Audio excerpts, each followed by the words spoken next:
Hello and welcome to the two-man power trip of wrestling host JP and John Poz. With me today, special guest, former ROH World Champion, Pure Champion, Tag Team Champion, the Octopus himself, Mr. Jonathan Gresham. John, welcome in. How you doing?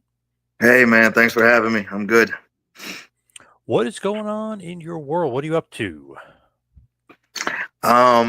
Besides being a dog dad, I'm still wrestling. I'm also I just recently opened up a training program where I'm finally like training students. I've been pressured to do it for a long time, and now I've finally buckled down and I'm doing it now. So that's pretty much it. So wrestling, training, and being a dog dad. Yeah. Nice. So where's the school? Like, where are you doing the training out of? It's not too far away from me. It's in Conyers, Georgia. So I do Wednesdays and Thursdays. So we have like open mat too. So it just depends working with people's schedule right now. But we got a good group of people at the moment. But for now, I'm comfortable with doing Wednesdays and Thursdays. How do you like that side of things, like being the trainer rather than, obviously a wrestler? Well, I'm still wrestling pretty much full time. I'm pretty much gone from the house every week, wrestling somewhere. I was just in Canada.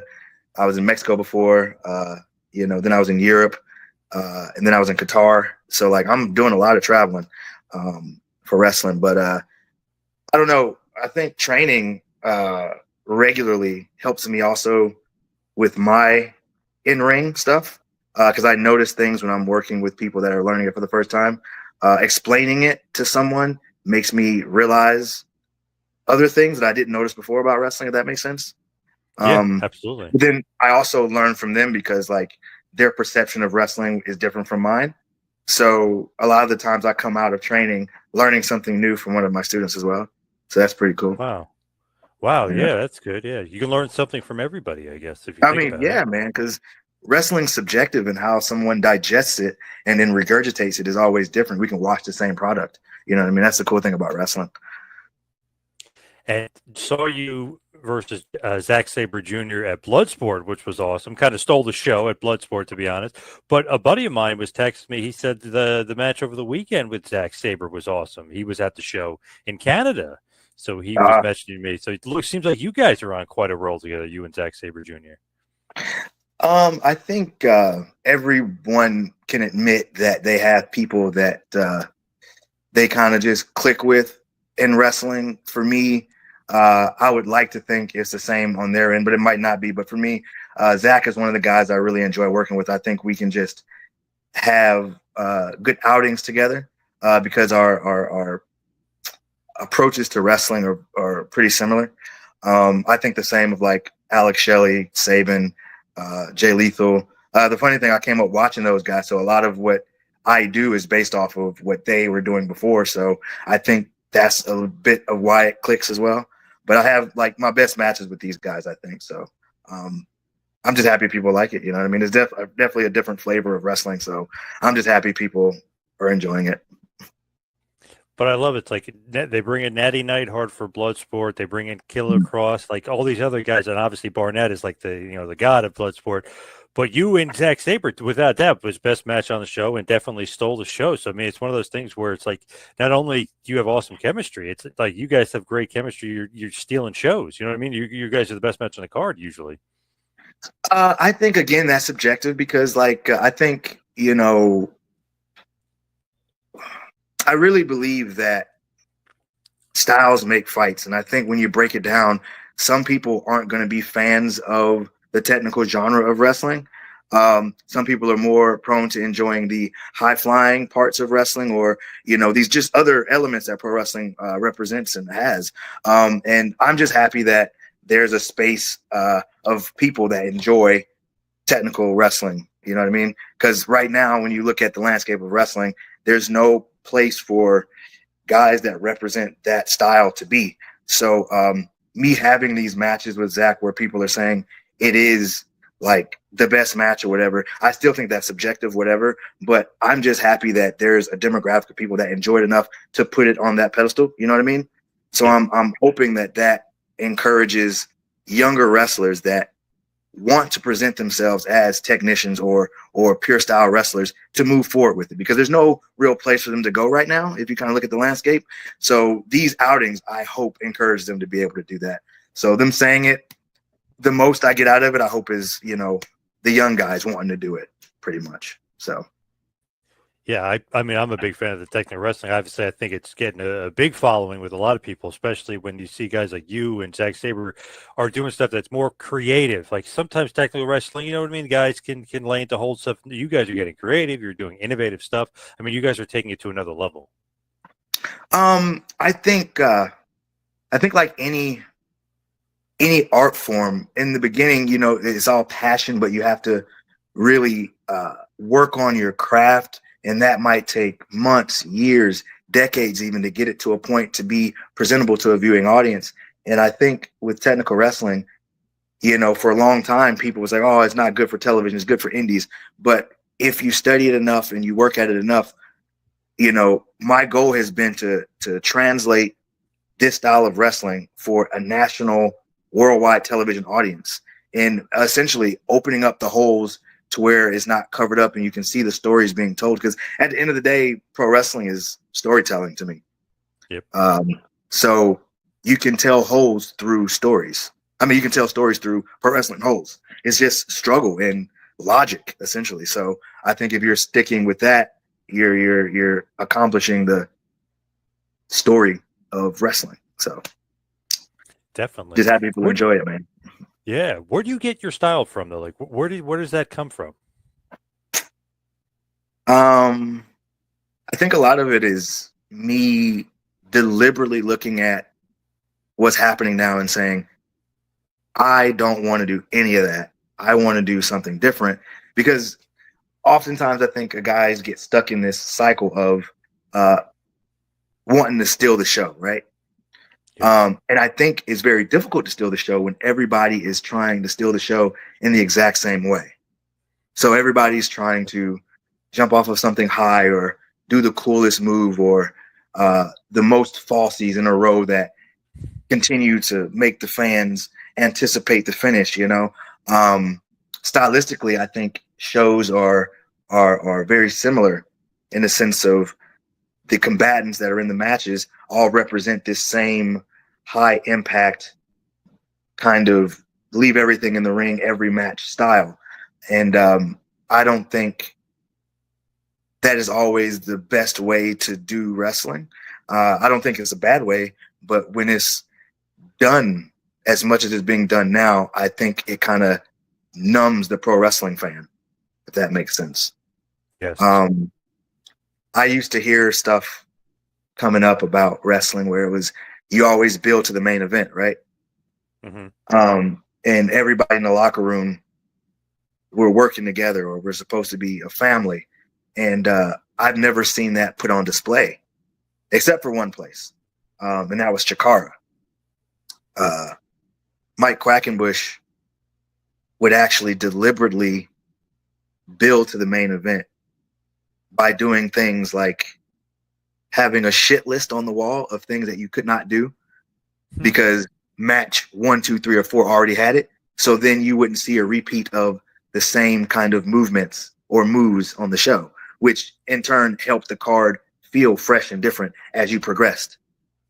I think there's just a lot of stuff being left undone that could be done. I'm sorry I'm rambling, but yeah, that's pretty much where I get my style, is just trying to do something different.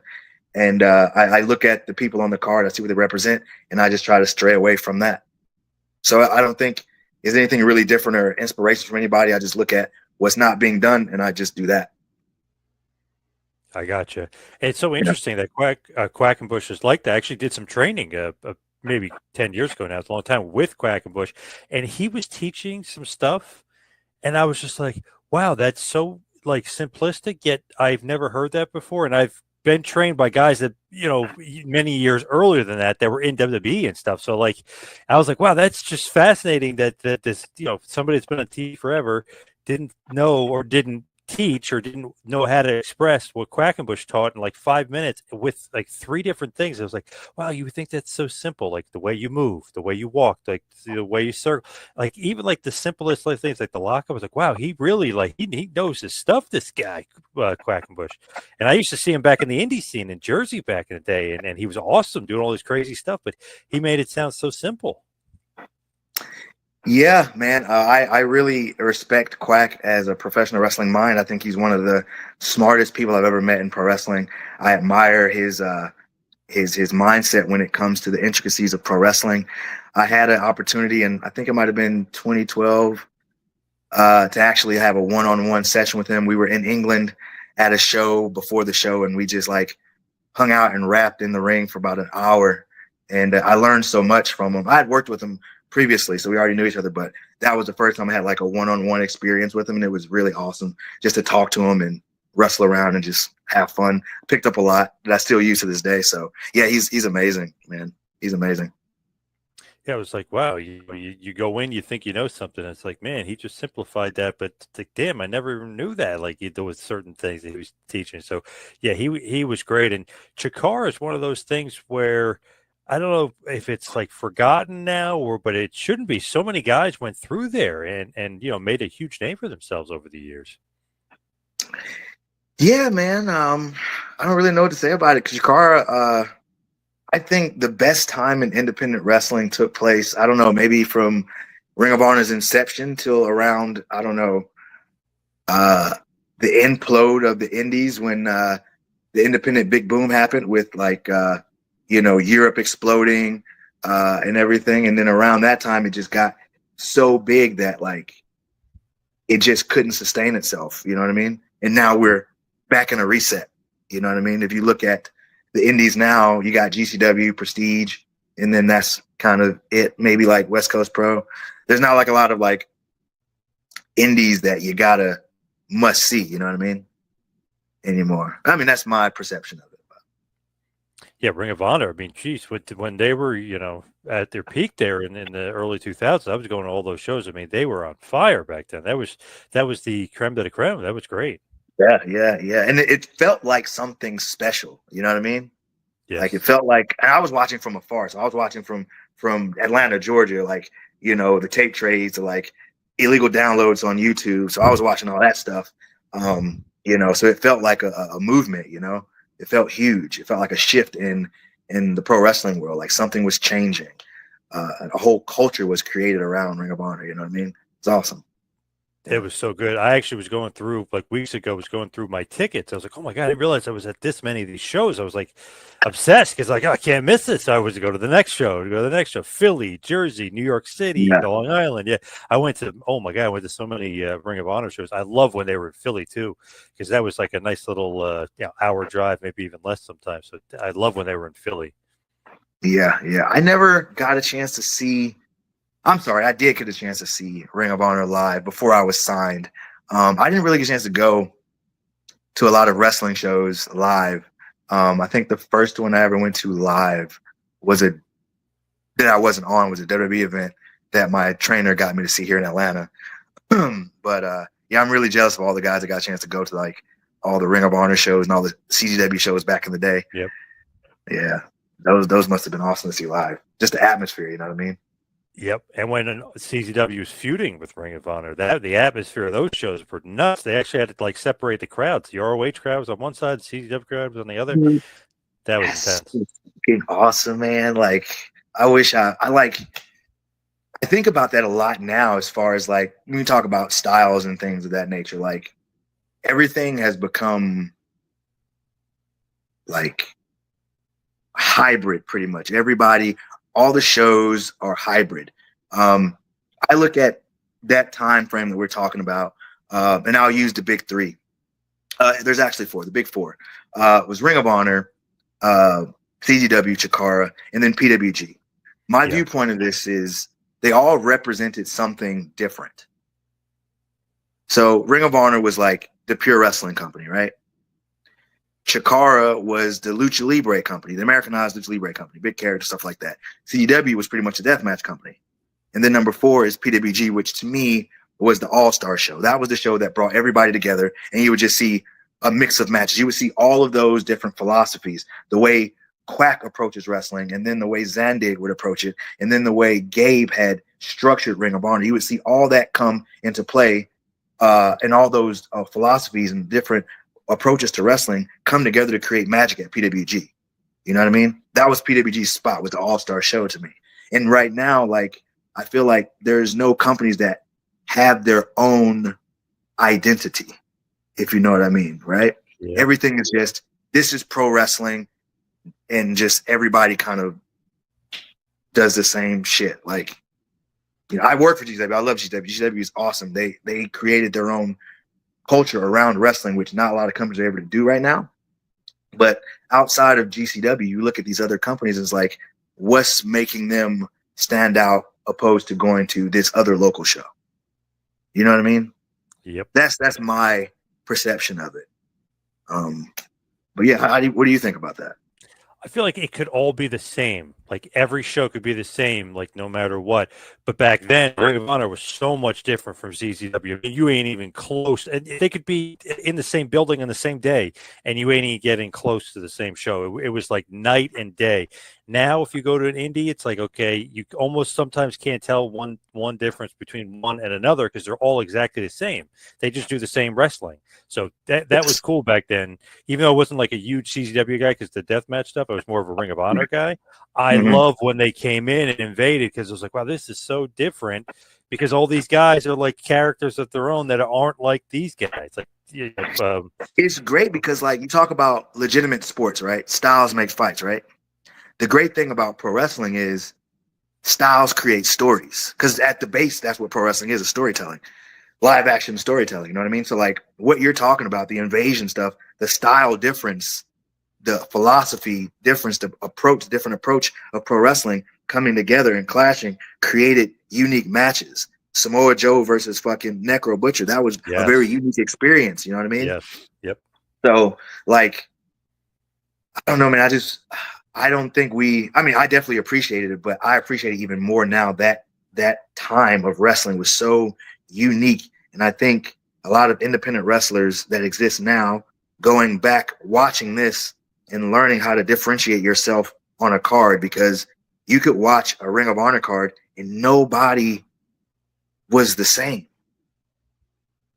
There was a respect as well about like certain special maneuvers, right? There was a unwritten rule or an agreed upon like thing where like you wouldn't do this move because Samoa Joe does it, or Jack Evans does it, or Roger Strong does it. You know what I mean? And now it's just like, it doesn't matter. I was literally on an independent show with Jay Lethal, and a guy on the show did the lethal injection on the same show. And I was just like, common sense would tell you not to do that. Yes. I don't know, man. I'm 20 years in, and if I get on a show with, I don't know, anybody, and I might do something similar, I'll just stay away from it because I'm trying to respect their stance on the show, their position on the show. I don't know, man. I think maybe I'm just an old head, maybe, but like I think that also allows the fans to feel like things are special. If we deliberately hold back on things, opposed to giving them everything every show, making things feel special again. I don't know. That's just me. Hey, I'm 100% in agreement. I agree. Years ago, I was working as like just on the indies in Virginia, West Virginia, just as a manager. And I went up to the promoter and I said, how come you have to write out that certain guys can't do certain moves and other guys can do moves? He's like, trust me on this one. He goes, that's the way I work it here. I was like, that is so smart, because I was like, because you're going to see like 1,000 super kicks. And literally, he had one guy did a super kick, and he says, only this guy is allowed to do a super kick. And he put it under the match. He wrote down the matches. I was like, no, you don't need to do this. Like, trust me. Yes, I do. And every match would not copy the same moves. I was like, wow. But I thought that was funny. He actually had to write it out on the board. Like before they walk out the ring. It's called a shit list, dude. I think a lot of television, because like I've worked for quite a few of the television companies, and none of them do this. You know what I mean? They have agents running around doing stuff, but like it would be better structured to me for television and just the build of shows in general to put restrictions on the wrestlers. And for the wrestlers, a lot of them will feel like restricted in terms of like, oh, they're not allowing me to get over or something. But to me, it forces you to become a better wrestler because it forces you to think of a new way to do exactly what you want to do. It makes you more creative.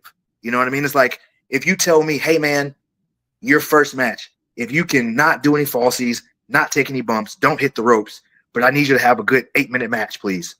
I'm gonna take that as a challenge. I'm like, oh man, how can I do this? How can I come back? And the promoter's like, yo, Sean, that was fucking awesome. That's my goal is to work as hard as I can in the confines of what they gave me.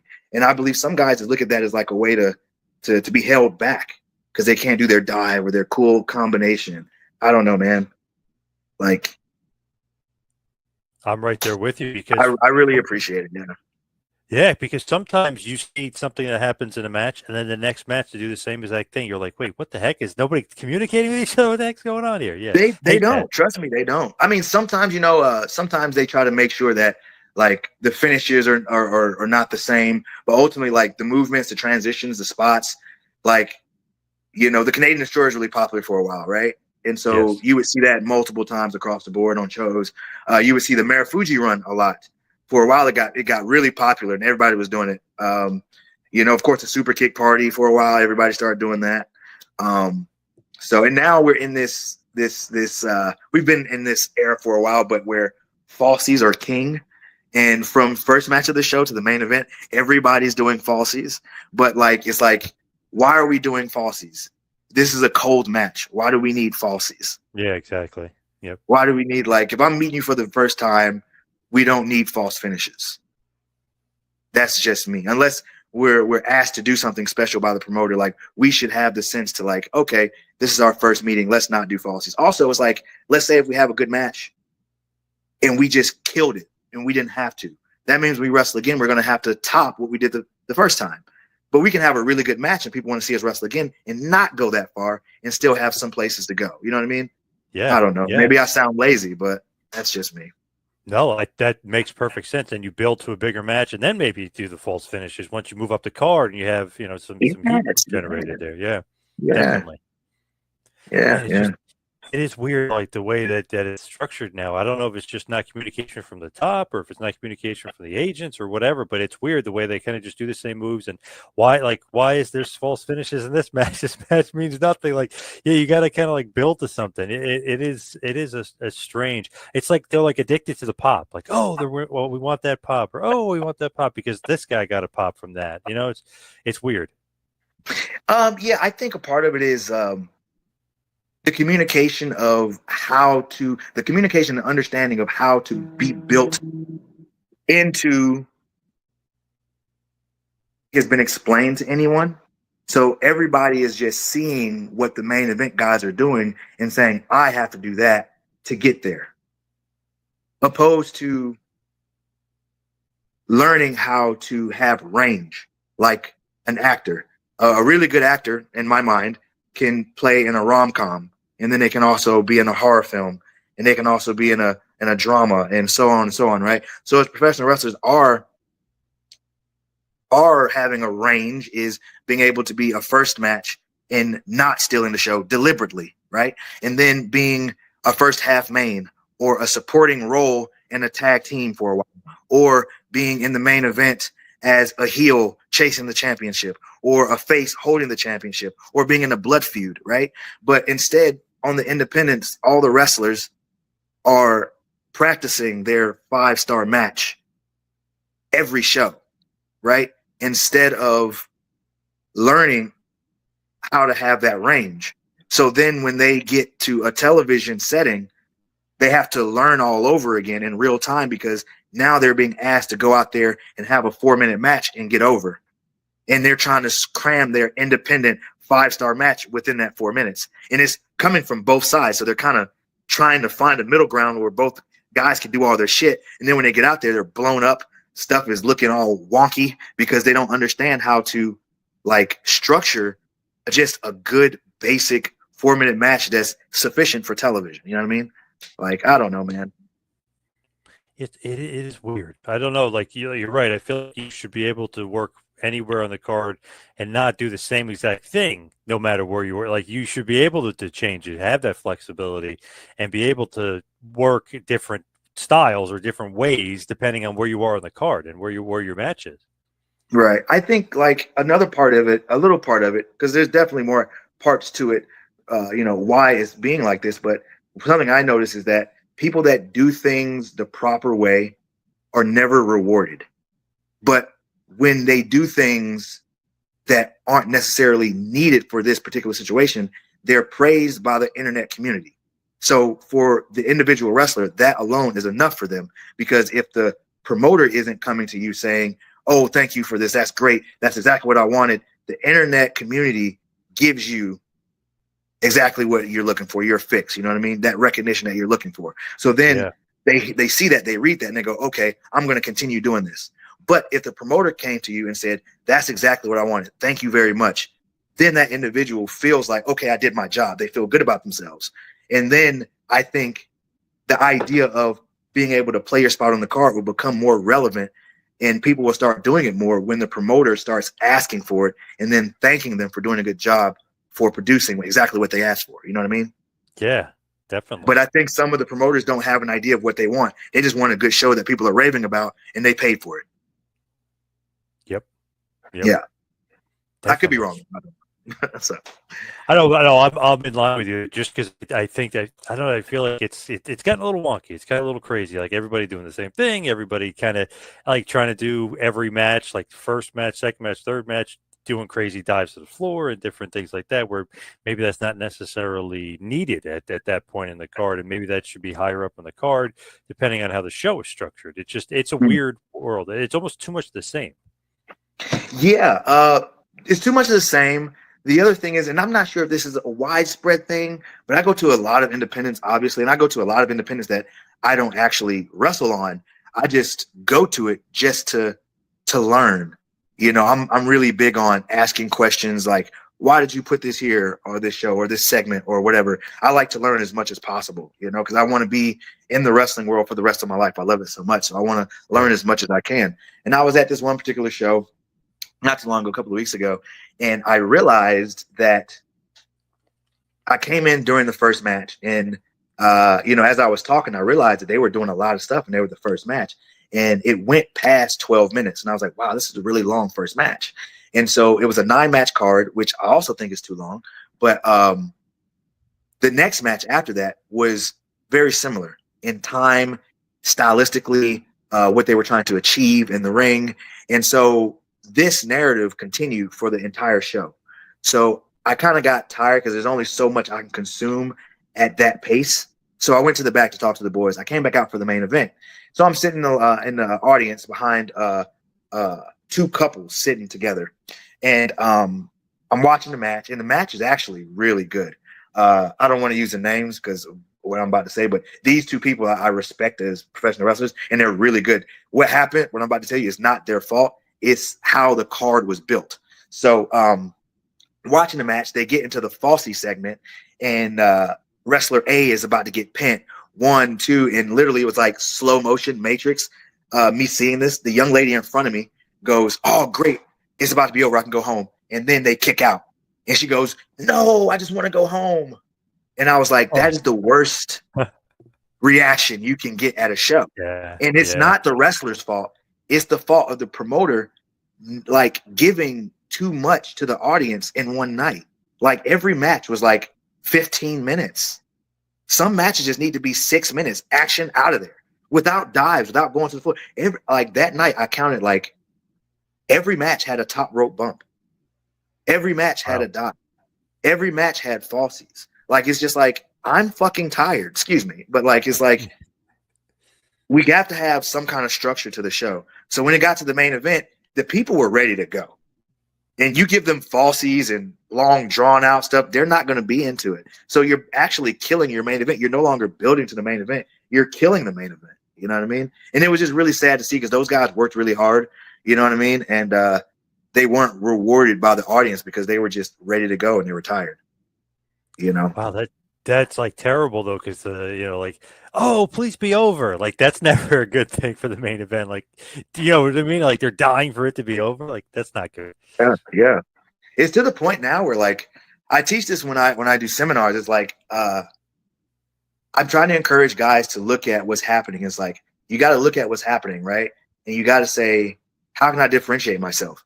So you can do a number of things to differentiate yourself. You can, number one, stop doing what everybody else is doing. So there's a structure of wrestling that everybody kind of understands, and the independence is a place where you can be more creative and kind of find yourself, find your unique self. And I encourage guys to just like look at the structure of wrestling. We have it where the fans don't necessarily know the names of the steps of the match, but normally if it's heel versus face, the good guy is up in the beginning, right? And then the bad guy gets out wrestled, he gets upset, he stops the good guy and brings him down to make the crowd go boo, right? And then all of a sudden the face makes the equalizer where both guys are down and they come back up, and the face fights through the heel and then delivers his comeback, right? And then like supposedly the finish happens. Old school, it would be comeback, finish happens, right? But now it's comeback, false finish into a bunch of falsies and some dives, and then we can go home. So to me, it's like we know this structure. And I'm not saying don't do the falsies. I don't think it's necessary all the time. But let's say, how about this? Maybe you take out the shine this time because you're over. It's almost like if Orange Cassidy comes out, right? Does Orange Cassidy need a shine? No, he doesn't. Exactly. So some of these local baby faces, if you're already over in your town, you don't need a shine. You're interested in your shine. So take that out. Start with heat, maybe. Just some parts of the match you don't necessarily need, and you can throw a curveball for the fans because they know the rhythm of the match now. So now it's up to us to take that rhythm away where they don't know where they are now. They can now thoroughly enjoy the match because they can't call what's about to happen next. If that makes sense. Yeah, absolutely. Yeah, definitely.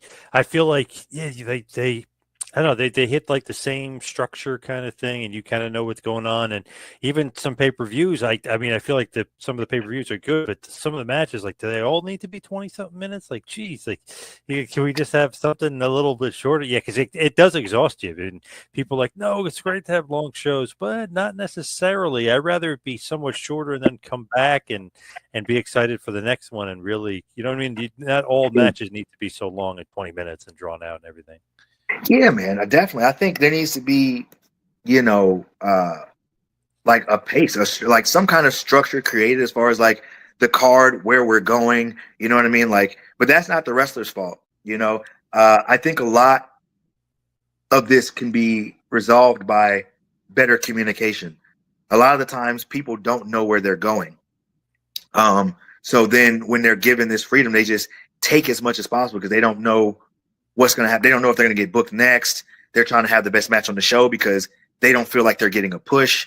Like nobody has an idea of what's going on. So they're trying to force it to happen opposed to just like playing their spot, playing their part on the card. They're trying to force a title run. They're trying to force a push. They're trying to force a main event match. They're trying to force making more money. You know what I mean? Everything they're trying to make it happen themselves, which I mean, we're kind of taught to do. Work hard, you know what I mean? Like, become the best you can be. So we're kind of taught to do that. But in professional wrestling, we're supposed to be working together. It's supposed to be a team effort to build the card for the fans. And I think communication from the office to the wrestlers needs to be buffed up a bit, essentially. So the workers better understand what's needed of them individually on the card. Because a lot of times the boys are just frustrated because they don't know where they are or what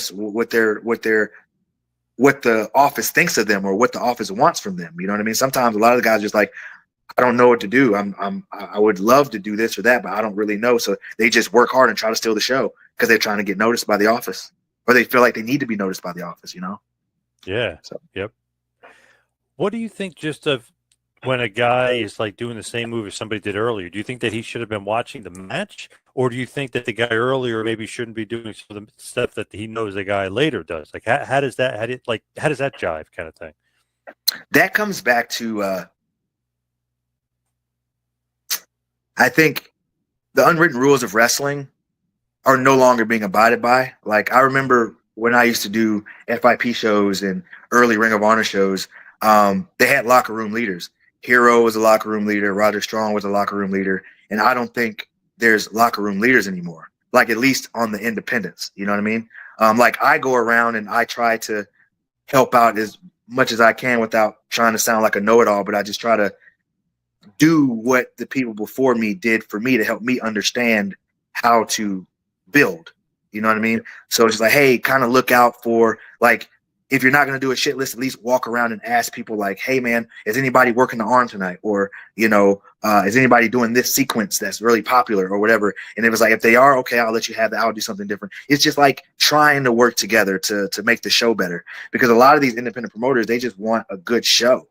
They're not concerned about the intricacies. And the thing is the boys oftentimes know a little bit more than these current promoters. You know what I mean? So it's kind of like we have to help each other. Like they know stuff that we don't know, and we just have to communicate better to make the show better.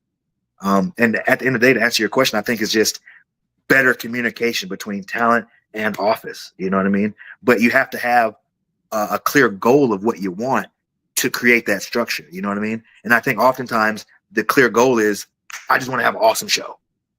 And that's it. You know what I mean? There's no other, like I remember Quackenbush had a clear goal, a clear destination of each show. He wanted XYZ to happen. He wanted you to feel XYZ, and that's all he wanted. He didn't want, if you exceeded that, that's great, but he wasn't expecting that. You know what I mean? I don't know. So like for you, like you're standing out, you're different. Where does the octopus stuff come from? Like where, like that awesome mask, like that look, and like that, where does that come from? Because obviously that's standing out. That's different. I haven't really been doing it much lately.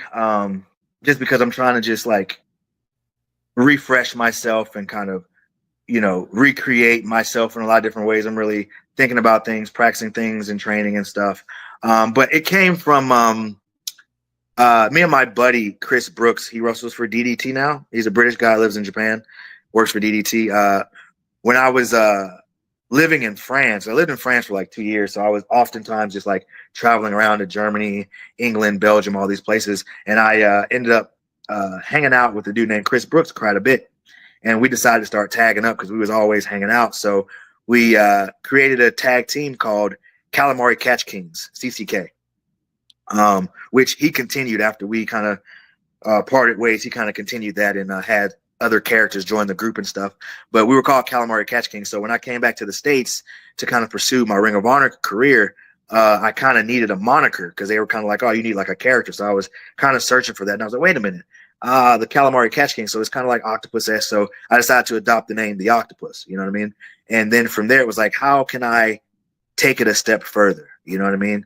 I'm always thinking about like the next step to evolve my character. I'm very fond of Chris Jericho and how he recreates himself pretty much every 6 months almost, it might seem like. I don't necessarily feel like I need to do it that often, but I admire how he's able to shift in and out of different characters, and it's meaningful. You know what I mean? I try to base my stuff off of step one, I'm now the octopus, and then like people get used to that, and then I evolve into the mask. So I just wanted something a little different, and I actually had the idea for years, and I couldn't find anybody to create it until I found the guy that created Drago's stuff, because I always wanted the more lifelike kind of mask, and it took a while. I played around with a lot of like lucha-esque masks, and it didn't really give me the vibe that I wanted. And then I found the guy that created Drago stuff. His is more like realistic looking, you know. So I had him create it, and the timing was just perfect for the Ring of Honor run and stuff. But that's pretty much it. So it evolved from me being in the tag team with CCK, with the Calamari Catch Kings, and then I became the Octopus, and that worked for a little while. But then it was like, oh, I need to evolve again. It just felt like it was time for me to evolve, and so that's when the mask came out, you know. Yep. So yeah, very cool looking, very different. Not something you see every day in wrestling. That's for sure. As far as the man, yeah, it was cool. Yeah. Thanks, dude. Yeah, I like it. When you're wrestling, right, and you're kind of developing your style, like you said, Is that something that you love? Do you love like the technical aspect? Do you go back and like, do you love like some of the best technical wrestlers? Like, are you a big Bryan Danielson fan, or like where does that aspect come from? I'm a huge Bryan Danielson fan. Huge Bryan. I really love his work. One of my favorite matches is of Danielson is one that probably is looked over a lot. It happened at the arena, maybe 2008. I'm probably wrong, but it was Katsuhiko Nakajima versus Danielson. It might have been for the GAC Junior title. That's one of my favorite matches ever because it was just two different styles clashing. I really enjoyed it. But yeah, Danielson's a really big influence on me. Ikuto Hidaka, he worked for Zero One for a very long time. He was a battle arts guy. Him and Shelly had a very good relationship. And because of me connecting with Hidaka after watching him for years in Japan, I was able to make that connection and friendship with Shelly years later when I met him, which is really cool. So I was a really big fan of Shelly, the way he adopted like the British style and the Lucha Libre style and kind of smashed together with other genres of wrestling to create his own unique way to move. So I was a really big fan of him and Chris Sabin for like having that kind of foresight to see where wrestling was going. You know what I mean? Who else? Mil Mascaras is really a big influence on me as well. Dick Beyer as well. As technical wrestlers, there's so many guys that like I like for different reasons. Like I really admire AJ for his selling. You know what I mean? Loki for his intensity. Daisuke Sakimoto for his simplicity. The list goes on, man. So, but I kind of borrow a little bit from everyone to create what I do now. Man, you go back to Danielson at that point in time, like that run that he had even right before that when he was ROH champion. Man, he was just not that he ever wasn't on fire, but I feel like almost overlooked he was on fire. Man, he's bringing Lance Storm out of retirement. He's having an awesome match. He's having an awesome match with Carino. He's having an awesome match with Shelley. Then he's got like a good match. Delirious, who was kind of more of a comedy guy, back then. But just like everybody, matches were amazing, bro. It's 60-minute match struggle with him. Yeah. Yep. Chi-Town Struggle was amazing, bro. Yeah. Smo Joe, him and Joe had a bunch of awesome, which I guess you would expect. But him and Nigel might have had some of my favorite matches. Actually, our whole DVD of Danielson Nigel matches that were so good. Yeah, I got a laundry. I got like all of those on like a drive, on my computer, and I go back and watch them just to enjoy wrestling again. No, that's like it's like having a comfort food. You know what I mean? I go back and watch that. Yes. To me, like for me, I really enjoyed like, the Attitude Era and, WCW and stuff. But like my jam was like 2004 Ring of Honor to like around like 2008 or something like that. Like Davey Richards, I know he's canceled and stuff, but Elgin, like, Eddie Edwards, like all these, like they were just, to me, that was what wrestling was at that time. That's what wrestling was to me. You know what I mean? Like, yeah, that is like the essence of pro wrestling to me is Ring of Honor during that time from 2004 to around 2008. That was the essence of pro wrestling to me. And I hate to say it, I hated WWE at that point. I mean, they had some good stuff and, some stuff mixed in, but man, they were like killing the business to me. It just was like, man, they're like my love of it. So we would go from basically 02, 03 to 09 ROH. We went to all those shows, like all these shows that were in the tri-state area because it was just, I don't know, that was the best to me. I was like, man, they have the best wrestlers. Yeah. It kind of saved wrestling for me for a bit just because I didn't really like what WWE was putting out there. It wasn't the buffet table that they were putting out is only maybe like one or two items. It wasn't that great. Right. And that's the thing. We can go back to what we were talking about earlier about like, the genres of wrestling. Like you didn't like something from a product. So you was like, okay, I'm going to go somewhere else where it's completely different. Right. And like now I feel like that's not the case. Like to me, all the products right now are very similar. Yeah. Big time.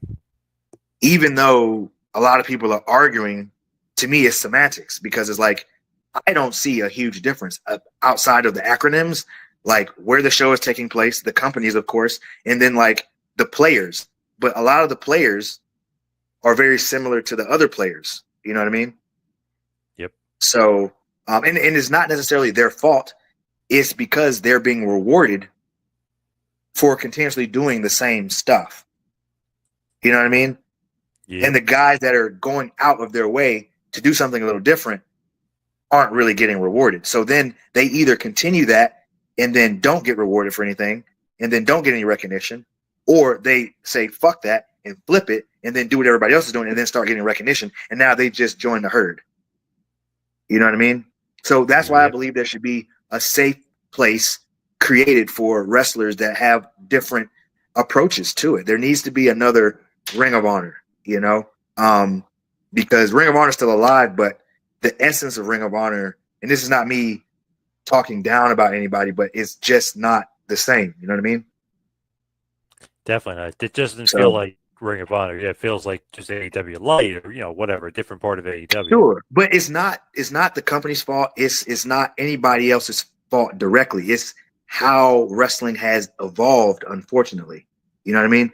It's because of everybody went from being specialists to being hybrid wrestlers because they feel like it's necessary to be good at everything. So I can have this high profile match. Like at one point you had Jack Evans, who would never do anything that Roderick Strong did. Right. And Roderick Strong would not do something that Doug Williams would do. And Doug Williams would do nothing that Loki would do. Right? So they were all different. Right? And the list goes on. Gabe could sit back on a couch and throw a fucking dart at a board 2 times at names. And those 2 guys would have an awesome match because they had different styles. And so now it's very difficult to get that vibe of Ring of Honor now because everybody is hybrid now. Whether you're heavyweight or junior, everybody does a dive. Everybody does a submission. Everybody does a cool kick. Everybody does something athletic. Like nobody has a weakness anymore. You know what I mean? Like Danielson was in Ring of Honor. He was a technician. You know what I mean? And he had like mixed martial art influences. So like he had 2 distinctive styles that he would stick to. He wouldn't all of a sudden start doing backflips and hurricanranas and all this stuff like Jack Evans would do. He left that to Jack Evans. So when they came together, he had a weakness. Whenever he was down, it was because Jack Evans was doing all this stuff that he couldn't match. You know what I mean? He had to figure out a way to take him down and bend him and break him apart. You know what I mean? And so like that was the organic story being told, and then they could prop up, you know, more story with the characters that they had. You know what I mean? Which everybody had a distinctive character on top of their wrestling personalities. Yeah. And that's what's missing now in current Ring of Honor to me, you know, and that's no one's fault. It's just the evolution of wrestling. Everybody going from specialists to hybrid wrestlers. 100%. Yeah, 1,000%. I agree. So since you were such a big Ring of Honor fan, though, did it mean a lot to you to win the Ring of Honor World title? Like when you did that mean even more to you that you're Ring of Honor World Champion?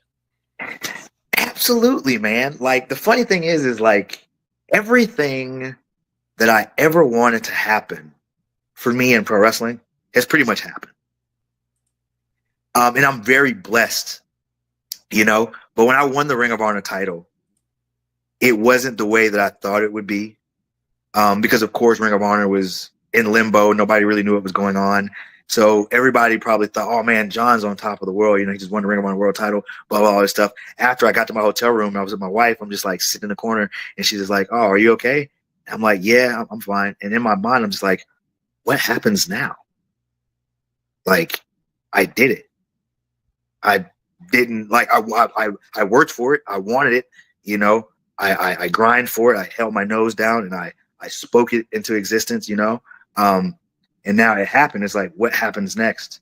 You know? And I don't know. I just never thought past that. You know what I mean? But to answer the question, I definitely was, you know, happy about it, the accomplishment, to put my name amongst guys that like I admire, that kind of, you know, shifted where my life was going, you know? Ring of Honor, man, was like, when I found it, it really like changed my direction in life, you know, as a teenager. So Finally, years later, becoming Ring of Honor World Champions, like full circle. So, yeah, it was awesome. And then like the whole Pure title thing. To be honest, I think the Pure Championship means a little bit more to me than the World Championship. Wow, that makes any sense. Based off of the style alone, because I'm so in love with the style of Pure Wrestling. Because to me, the ingredient right now that is missing from all of pro wrestling is rules being enforced, period. Because when rules are propped up and abided by, you then can have the dynamic, the true dynamic of heel versus face. Because then the heel has rules to break. Right now, you have heels doing cool moves and everything, and everybody's okay with it. And it's like, oh, yeah, you can do cool moves as a heel. It's just what you do afterwards. You have to be like a dickhead about it, have a character. But it's like, yeah, that's fine because that's modern wrestling. But the true way of heel versus face is to have the rules propped up to where the fans care about it when that heel punches behind the referee's back and the face sells it. You know, like it's so many things now that are being done to the point where we're desensitized. We're desensitized to the punch now. It's called pro wrestling, not pro fighting.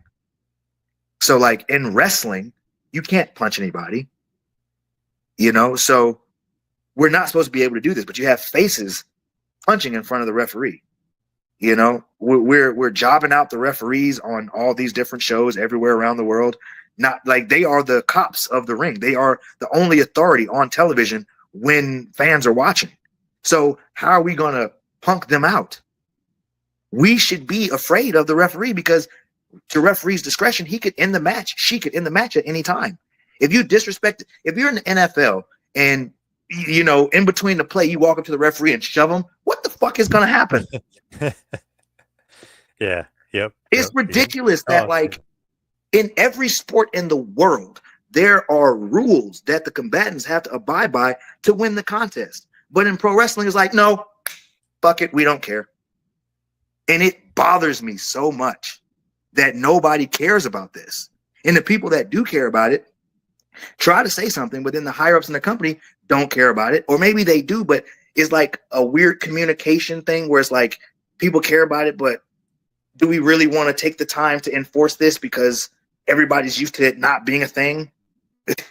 I don't know. It's just it's heartbreaking, really, because pro wrestling could be different and feel different if people just communicated, gave a fuck to push it a little harder, even if it meant ruffling feathers and not being the favorite in the locker room meetings.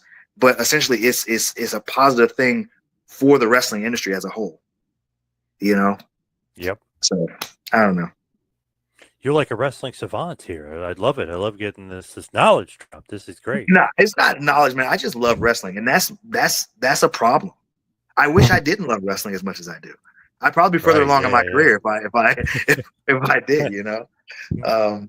So yeah, you love it too much. So, yeah, yep. That's the problem. Yes. I love it too much. So as we wind it down, we head towards the finish here. Give me some of like a YouTube playlist, if you will. If we're going to say, hey, Jonathan Gresham matches, we know Zack Sabre Jr., but like who else? You versus who else? Who else would be on your playlist? You know, I was just talking to my students about this. My favorite match, and I know it is not his favorite match, but it is mine. I had a match at New Japan Strong with this guy named Alex Coughlin. He's a New Japan guy. Oh, yeah. Yeah, I know. Yep. He was one of the young boys that came up, and I think he's in the Bullet Club thing now, maybe. I could be wrong. But anyway, I had a match with him in Philly at the arena. And, you know, Philly is known for being one of the hardest audiences, right? Me being me, not giving a fuck, I was like, yo, we going to do some pure wrestling stuff tonight. So literally, we told a headlock story for the entire match. I think we had like 12 minutes. No, I think it was 10 minutes. We had 10 minutes. And we took one bump in Philly. And it was my favorite. It was my favorite. I don't think we hit the rope. Well, yeah, we hit the ropes, but we didn't really do much. But it was only one bump in the match. We didn't do any real falsies. You know what I mean? We didn't do any falsies really. We didn't really go outside of like just classic wrestling, and the crowd reacted exactly the way I expected them to, or exactly the way I wanted them to, because the way we structured it. And like his selling was great in it. Like I don't know, it's my favorite match I've ever had, I think. And I've wrestled some really good wrestlers, but as far as like psychology, stylistic stuff, this match was my favorite. Wow, nice. Yeah, So that'll me be versus a Alice Coughlin, New curveball. Japan. Nice curveball on that one. I love that. So Yeah. what's up next for you? What are you going to be doing next? Training people, more GCW dates. I'm doing a lot of GCW dates right now. And that's pretty much it. I'm just pretty much hanging out, coasting, watching my wife become super famous in WWE. Just enjoying life, man. I think I had to step back and really look at my life from a different perspective. It's like, you know, when I was coming up as a kid, and looking at wrestling, I told myself, "Oh, I want to be Ring of Honor World Champ," because I watched WWE, I loved WWE, I liked TNA and all this other stuff, but none of it ever seemed realistic for me to get to. And for some reason, Ring of Honor spoke to me, and it made me feel like I could go there. Yep. You know, and so I was like, "Oh, that's where I want to go." And so, you know, when I met my wife, her goal was always WWE. And I look at it like this: it's like, oh, it's such a blessing to be able to say, hey, I accomplished my goal of making it to Ring of Honor first, and then actually working hard enough to where my superiors said, okay, he is the guy we want to put over for the Ring of Honor title. Like, I take that home and it's like, you know what? I have to be happy with that, because not a lot of people get a chance to do exactly what they wanted to do, you know? And then it's like, okay, well, what's next? Like, I was asking myself after I won the Ring of Honor title, and I was kind of like, oh, what is it? And it finally dawned on me maybe like a year and a half ago. It's like, oh, it's supporting your wife as much as you can through her journey to making it to WWE. And so it's like, I just want to do as much as I can to make that transition for her easy, because now she was behind me and supported me, you know, when I was feeling down about like me quitting. And I was going to quit wrestling in 2015. And because of her, I didn't. And after that, everything happened. If it wasn't for her stopping me from quitting, I never would have become Ring of Honor champion. So I look at that now, like, it's time for me to just like coast and support her as much as I can through everything she's doing. Cause like, it's not easy doing what she's doing right now, you know? So I try to help out as much as possible. So that's where I am right now. That's my biggest thing, is being my wife's helper right now, and just supporting her as much as possible. And then grinding out on the indies, having fun, training people. Nice. Yeah. She's doing well. Where can everybody find and follow you on social media, on all the socials? On Instagram, I'm just Jonathan Gresham, and then on Twitter, I am the John Gresham. And then I also have Octopus University on Instagram. That is my training program, and I'm going to be doing a lot of really cool stuff soon with that. So I'm going to try to be as helpful as I can to the independent wrestling community. So please keep an eye out on that. And yeah, that's pretty much it. All right. Awesome. John, thank you so much for all the time today. Really appreciate it. Oh, I appreciate you, man. Thanks for having me.